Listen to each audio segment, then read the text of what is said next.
Hey y'all, welcome to or welcome back to Dave's Tech Way. Today we're going to be doing a build in this Rosewill case. We're going to be building with the Ryzen3 2200G, and stay tuned and I'll show you how you can build your own computer. Be right back.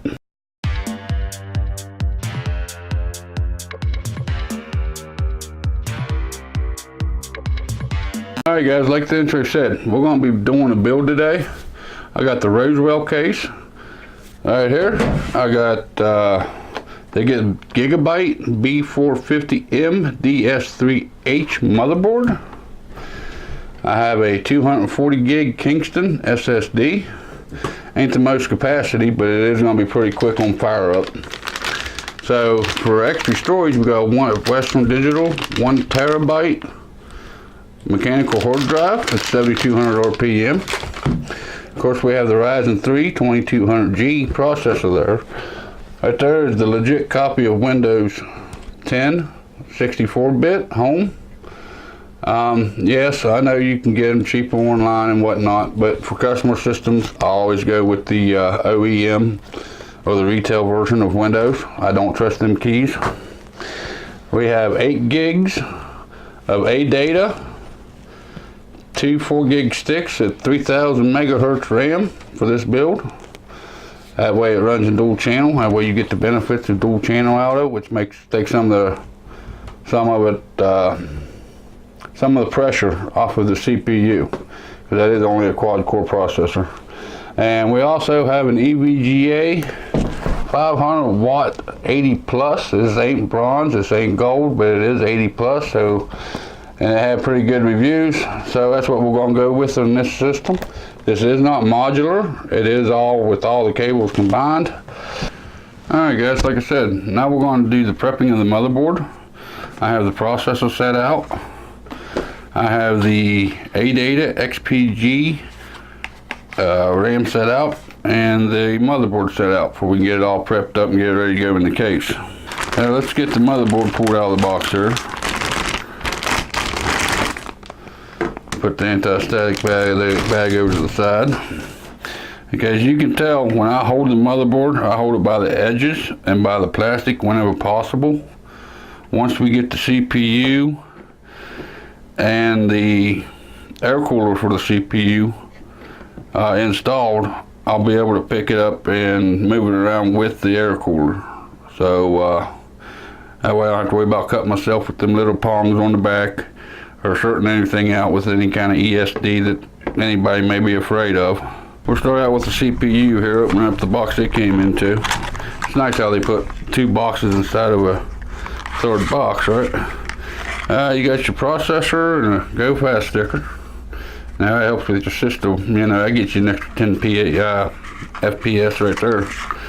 Then you got authentication, certification, and you got some kind of desktop 2000 ready, and the box is empty.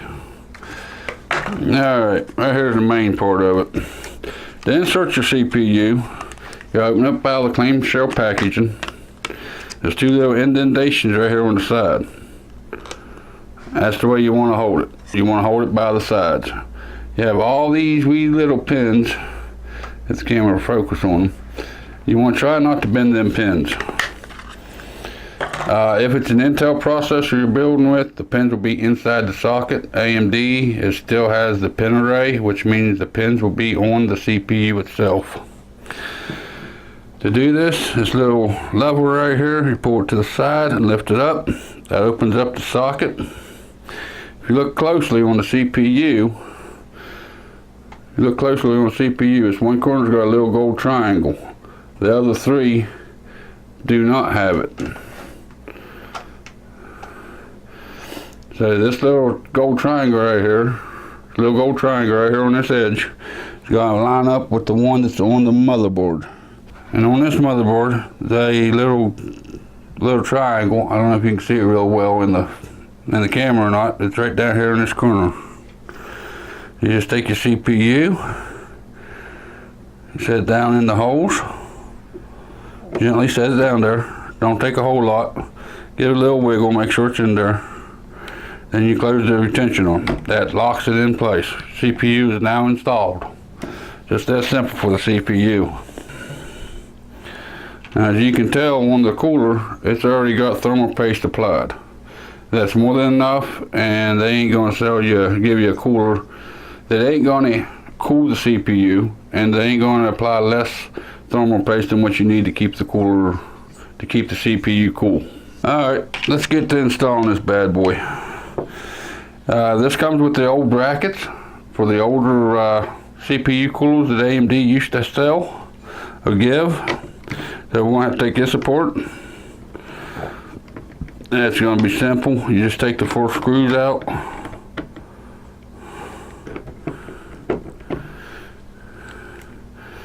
Pull off the 2 plastic brackets. Okay, now this cooler, if I'm not mistaken, okay, these new coolers, they only fit one of 2 ways. Either put them like this, which was going to have the AMD logo upside down, or you put them like this, which is going to put it upside right. But you really want to keep in mind where your fan header comes off and where it's got to plug in at. Mine plugs in right here on this Gigabyte board. So I think I'll put it this way. Just line it up with the back plate that's already on there. Alright, there we got it lined up. Alright guys, I did have to get one more tool out. I got the 6" extension bit for my driver, which is still number 2 Phillips. Got this, you can do it without it, but it just makes it a lot easier with these air coolers if you have a longer extension bit. There you go. It don't matter which corner you start out with. You start out with one corner. You just want to get another couple threads just to get it started. These are spring-loaded screws, so you over tighten ain't gonna be possible.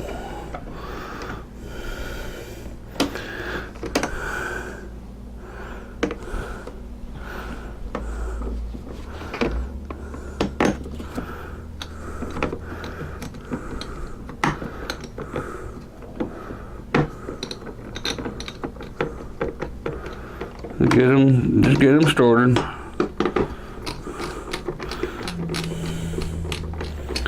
Okay, once you get them a couple turns, you get them started. Then you want to go back around. This may take a while, but you want to kind of do them catty cornered. You don't want all the pressure on one side of the cooler. So you just kind of go back and forth with them. You know, a couple turns on each one.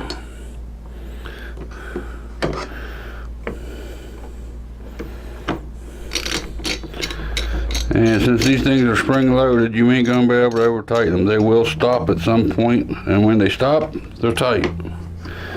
You know, that's what they call wrist tight. You don't want to take them, you know, no further than what your wrist can do.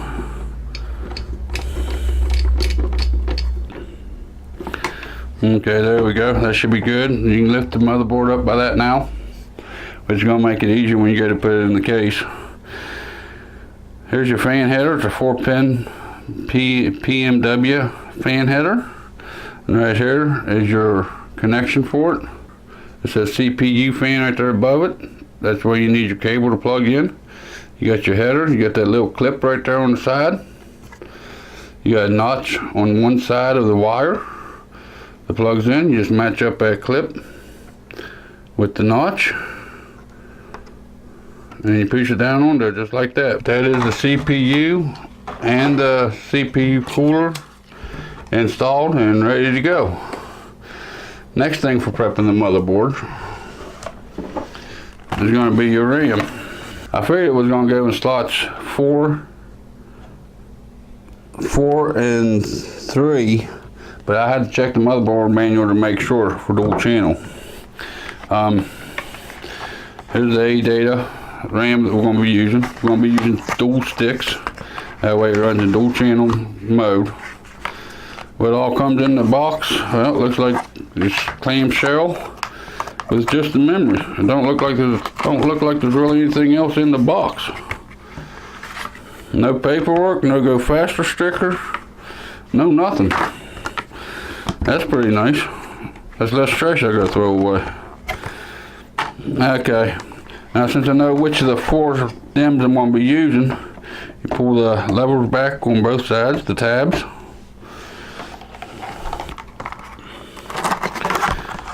Open up the clamshell packaging.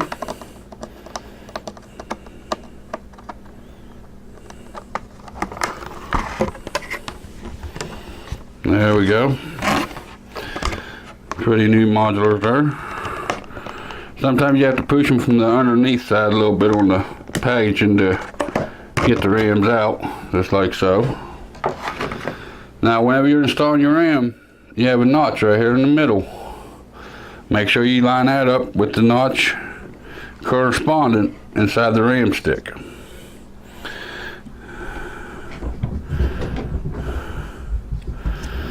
Which looks like this here is the proper way of doing it. You set it down in there, thumb on each side, and push it down until it clicks. You can even give your tabs a little extra boost if you need to. Sometimes they don't click all the way up to lock you down in. And you take your second modular, pull it up out, just like before. Match up that notch with the notch that's in the motherboard RAM slot.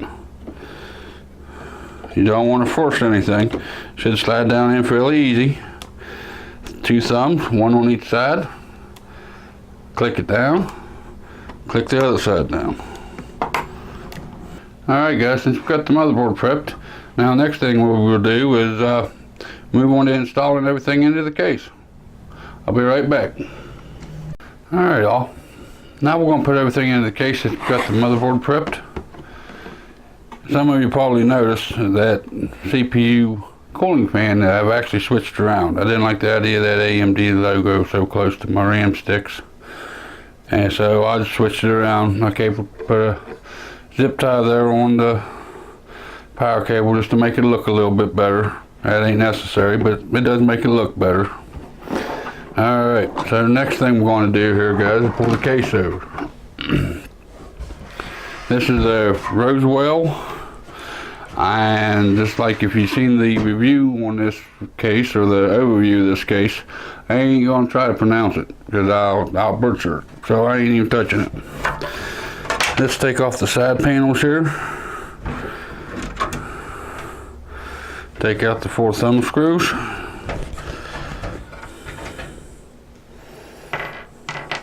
Take out the thumb screws, we'll set them to the side because them will be the last screws we put back in.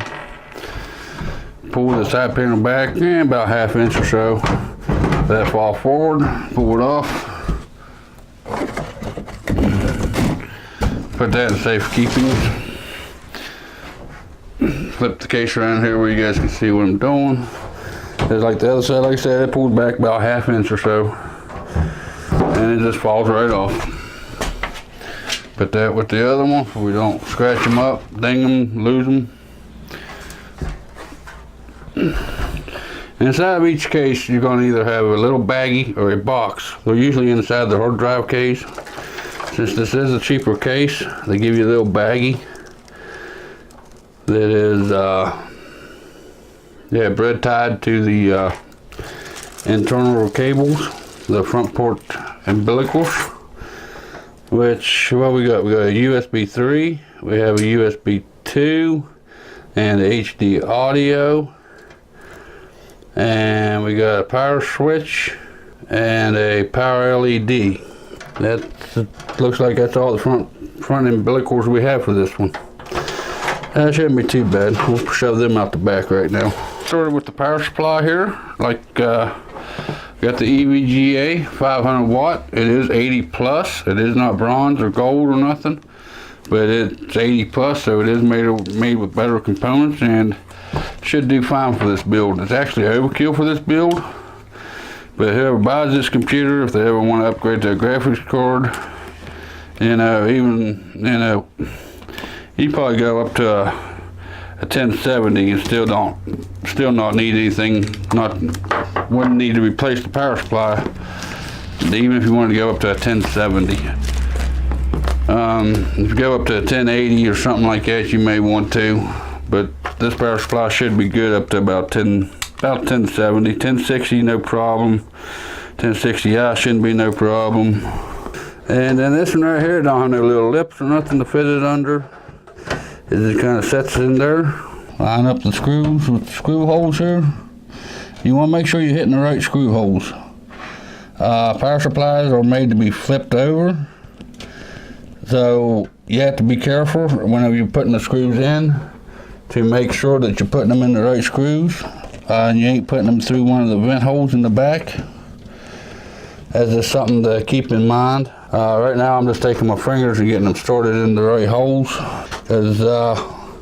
and I always get all four started before I tighten them down. That way if I have to, I can actually move the power supply around slightly if necessary to get the other ones to line up. See how it's still got some play to it.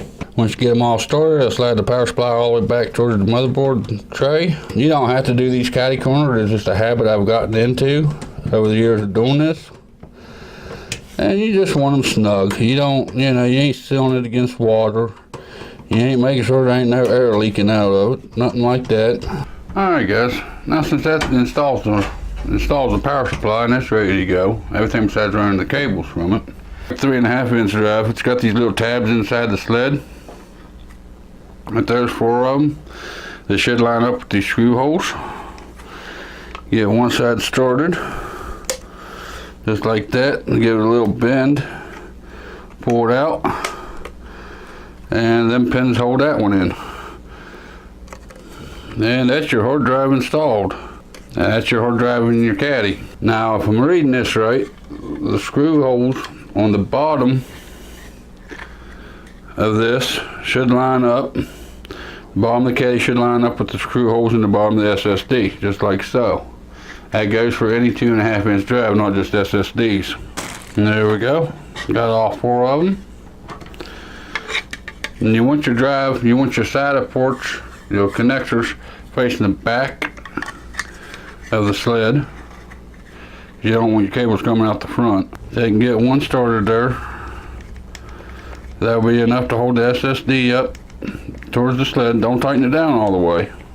You need to be able to move the SSD around to line up the rest of the screws. And all you do is screw in the other 3 screws. Now this case does have a front fan in it. So I'm going to put the hard drive in the lowest bay down, second bay down. That way that fan's hitting right over top of that hard drive, because your hard drive will heat up faster than your SSD will. Then I'll slide the SSD in the top spot. They lock into place and they're secure. Alright guys, I guess the next thing we're going to do here is put the motherboard into the case. Like I stated earlier, this is a cheaper case. It don't have none of the standoffs put in for the motherboard. So you have to take your motherboard, just kind of set down there, line up the holes, see which holes you're going to need and how many you're going to need. I don't know why, but Gigabyte always puts 7 holes in their mini ITX boards, which this one right here, there's no hole for standoff, so we ain't going to be using that hole. So we're going to have 2 holes at the top. I have 2 holes in the middle. Then we're going to have this hole and this hole right here. It's a little bit offset, down a little bit lower than the other one. But basically it's going to be the 6 holes we're going to use. We're going to pull the motherboard back out. I went ahead and off camera, I counted out my standoffs out of that bag. And the screws that we're going to need. I did a dry fit on the screws just to make sure that it's the right ones for the standoffs. And let's see here. This is also a pretty important step, because if you have a standoff someplace you shouldn't have one, that ain't a screw hole in the motherboard, you can actually damage your motherboard. And that would not be a good thing to do. If you short it out, you possibly kill your whole motherboard, and that wouldn't be an RMA, because it's your fault that it happened. And that's what the motherboard manufacturer is going to tell you. It was your fault because you should have checked the placements of your standoffs. So we're going to do this the way I normally do it. I've been doing this for years. I still do this, and I will do it with every build that I do, just to make sure that there's no standoffs where they ain't supposed to be. I got them finger tight, just got them started in there. I'm going to take the motherboard, and I'm going to set it back down in here. I'm going to line up the holes with them with the standoffs. I don't know if the camera can pick that up, but behind each one of these holes in the motherboard, you can see the standoff. I'm just looking, making sure that they're all in the right holes. Now, if your case don't have the tool to do this with, standoffs is usually a 5mm, which that's most common size for standoffs. And again, since I got them tightened down, I'm going to check them again. Just to be on the safe side, better safe than sorry. I do enjoy building computers, but I really don't want to have to buy another $70, $80 motherboard for the build. And they're all lined up right. So right back here is the slot where your ports for your motherboard sticks out. And when you put these in, it just sits in here. There's no screws that holds this in. It's friction fit. There's little clamps that actually clip. And there you go. Hear it popping? That's the way it should be. And that is the I/O shield installed. Take your motherboard, put it in that slant. That way you can get them ports going through that I/O shield. And set it down in there. Get it lined up right. Now, some people tell me I shouldn't put this much effort into my computer builds. But I'm going to show you what I like to do. I'm going to get one of these screws started. This is a cheaper case that don't have the stud to hold the motherboard in place for you. Make sure the audio ports stick through. Make sure your grounding straps, none of them's inside of any of the ports. Alright, now since we've double checked and triple checked and quadruple checked that, we've already got that one screw started. And I'm just going to start these out. I ain't tightening them down none. I'm just putting them in there. You want to leave them a little loose, because sometimes, most of the time, you're going to have to wiggle your motherboard around to get some of these to line up right for you. And since I'm already on it, I'm going to tighten it down. I ain't tightening it tight. I'm just, you know, I don't know how to describe it. I mean, you want it tight to where it's going to hold it, but you don't want it too tight. You know, you don't even really need these as tight as you need the power supply screws. Alright guys, now the motherboard is installed. What else is left? In this system we're building, the only thing left would be the wiring. So let's start out with this back fan here while we got the system laying down here. And these here ties that come in the system, comes in the case. You want to get these out. They got metal in them. Some people say it's alright to use them. Me, I pull them off every time and put a zip tie in its place. This motherboard's only got one system fan header, and it's right here. So we're going to use that for the back fan, which I wasn't aware of that whenever I ordered these ports, or I would have ordered a splitter. Since I don't have a splitter on hand, what we're going to do is that front fan, we're going to use that front fan because I like positive airflow in my systems that I build. I don't know if you guys can see this or not, but this fan, you got a three pin fan header on it. Down here is a PMW header. You got 4 pins, but just like you see me plug in the CPU fan, there's a notch on the pins, and there's a notch on the cable itself. Line up them notches, and line them up and push them down on. All right, as you can tell, this 24 pin, it's got 20 plus 4. And the reason is because older computers only use the 20 pin connection, and they want these things to be interchangeable. You got a little clip here. You have a clip on the outside edge of the 24 pin, and it clips into place. And you put them down in there, where the clip's facing the outside edge, where it lip's at. And you may have to support the motherboard edge a little bit.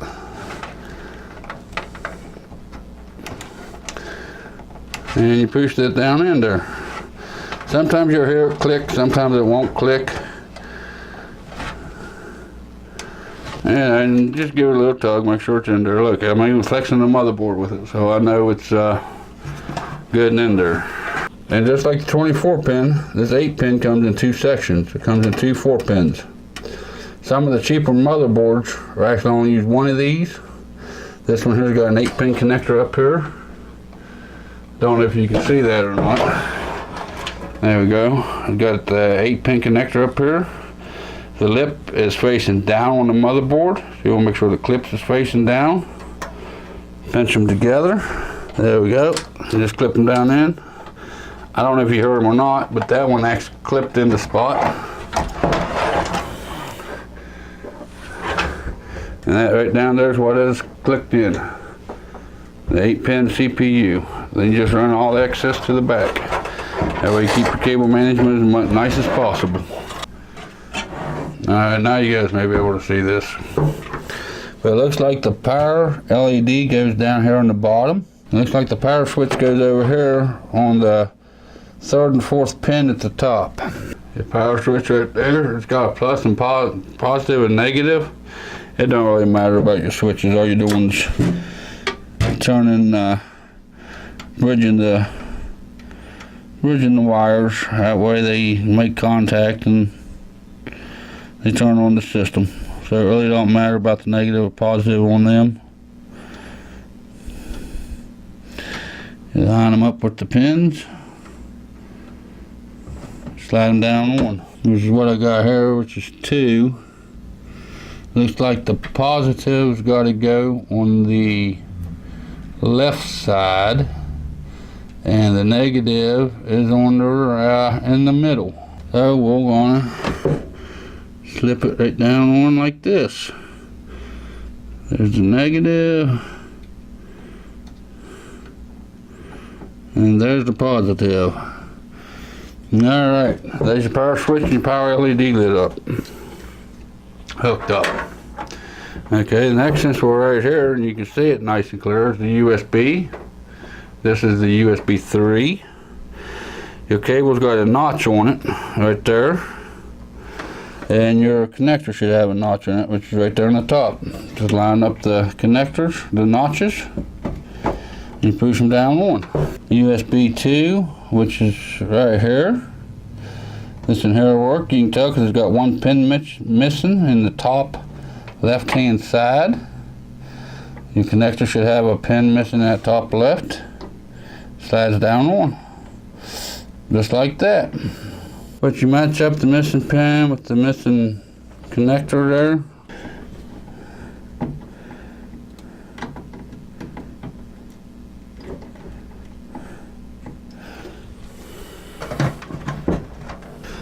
Look down here on the motherboard, all these are USB 3 ports.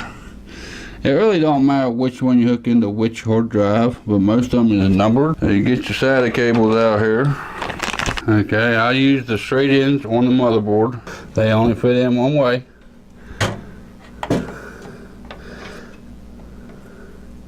And we'll use this one as number 1 because I want that for the SSD.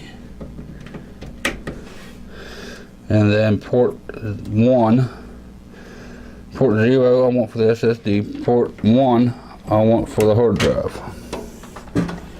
And you just take them and run them behind the case. Now how do I know which SATA cable is which?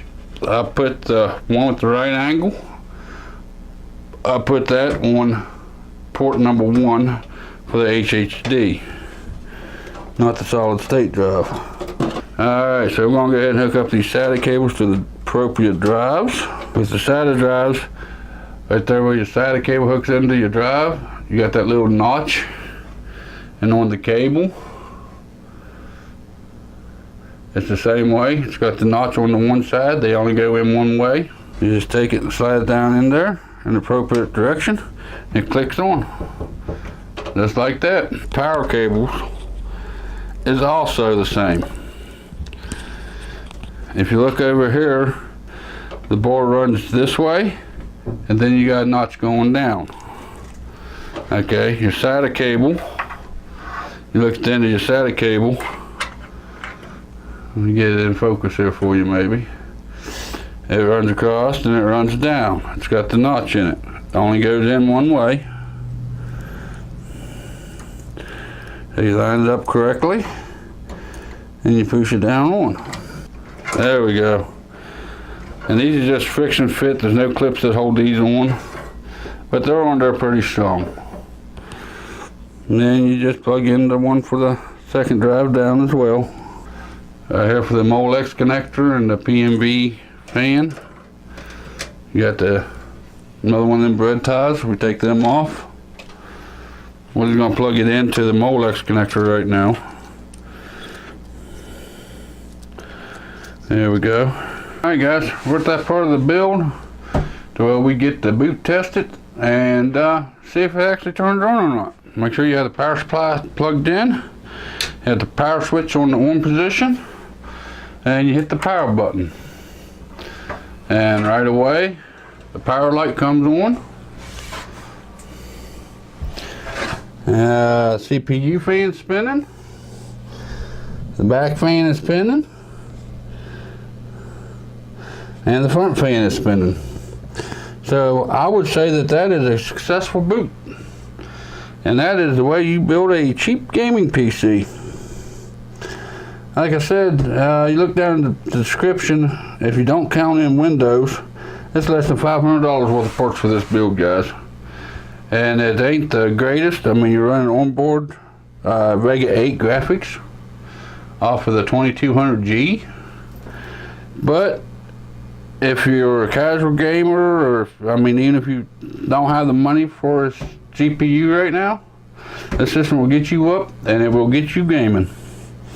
And later on, if you want to add a graphics card, since we did go with the 500 watt power supply, it is more than enough power to handle a 1050, 1060, like I said, even possibly up to a 1070 graphics card.